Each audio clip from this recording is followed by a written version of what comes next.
pemerintah telah berupaya sekuat tenaga untuk melindungi rakyat dari gejolak harga minyak dunia. Saya sebetulnya ingin harga BBM di dalam negeri tetap terjangkau dengan memberikan subsidi dari APBN. Demonstrasi menentang kenaikan harga bahan bakar minyak atau BBM terus meluas. Gedung DPR RI sudah dikepung demonstran dari Aliansi Mahasiswa dan Buruh sejak Selasa 6 September 2022. Mereka menolak kenaikan harga BBM yang diumumkan Presiden Joko Widodo. Demonstrasi itu juga diikuti di daerah-daerah seluruh Indonesia. Tuntutannya sama, menolak kenaikan harga BBM.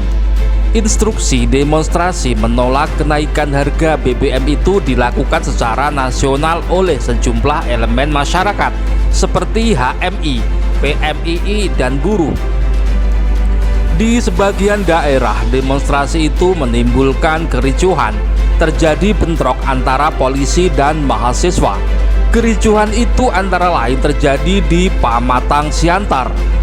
Sebagaimana dilansir Kompas TV, bentrok antara mahasiswa demonstran dengan polisi itu terjadi karena polisi diduga berusaha menangkap para mahasiswa. Situasi itu membuat para mahasiswa marah hingga terjadi kericuhan. Kericuhan serupa terjadi di Cirebon. Untung saja, kericuhan itu tidak berlanjut menjadi bentrok antara mahasiswa dan polisi. Sedangkan di Malang, Jawa Timur, para mahasiswa melakukan demonstrasi dengan membakar ban bekas menolak kenaikan BBM. Sementara itu di gedung DPR, penolakan kenaikan BBM dilakukan oleh fraksi PKS. Mereka membawa sejumlah poster di gedung DPR RI. Mereka melakukan walkout dari sidang paripurna. Setelah menyatakan mereka menolak kenaikan harga BBM.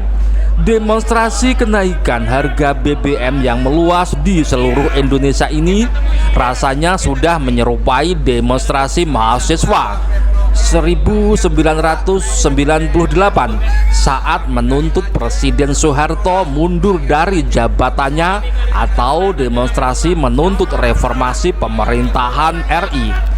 Mungkinkah momen demonstrasi menolak kenaikan harga BBM ini akan berlanjut pada demonstrasi massal, meluas dan masif di Indonesia?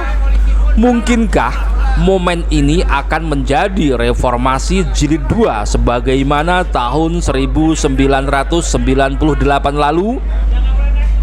Potensi kekacauan politik secara nasional hingga memunculkan peluang kemungkinan terjadinya reformasi jilid 2 bisa dilihat dari adanya sejumlah indikasi disharmoni menjelang pemilu 2024. Pertama, demonstrasi penolakan kenaikan BBM yang meluas di seluruh Indonesia. Demonstrasi ini berpeluang dilakukan secara terus-menerus dan bergelombang hingga bisa menimbulkan kekacauan di masyarakat, sehingga potensial bisa memunculkan ketidakpercayaan masyarakat pada pemerintah. Kedua, kasus pembunuhan berencana Brigadir J oleh Irjen Verdi Sambo dan kawan-kawan memunculkan rasa ketidakpercayaan masyarakat terhadap institusi negara, terutama Polri. Munculnya rasa ketidakpercayaan masyarakat pada Polri ini sangat potensial meluas di masyarakat dan merembet ke rasa tidak percaya masyarakat pada pemerintah. Ketiga, terungkapnya indikasi adanya disharmoni antara Panglima TNI Jenderal Andika Perkasa dengan Kepala Staf Angkatan Darat atau Kasat Jenderal Dudung Abdurrahman. Disharmoni di internal TNI ini bisa sangat berbahaya jika tidak segera dilakukan konsolidasi untuk kembali bersatu. Sebab Mereka adalah pemegang senjata api. Seiring dengan memanasnya situasi politik menjelang pemilihan presiden 2024, mungkinkah demonstrasi massal penolakan kenaikan BBM dan sejumlah kegaduhan politik belakangan ini akan berkembang menjadi gerakan rakyat untuk mendorong reformasi jilid 2?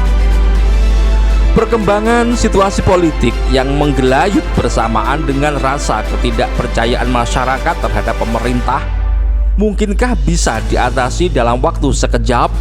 Kita tunggu dinamika politik selanjutnya.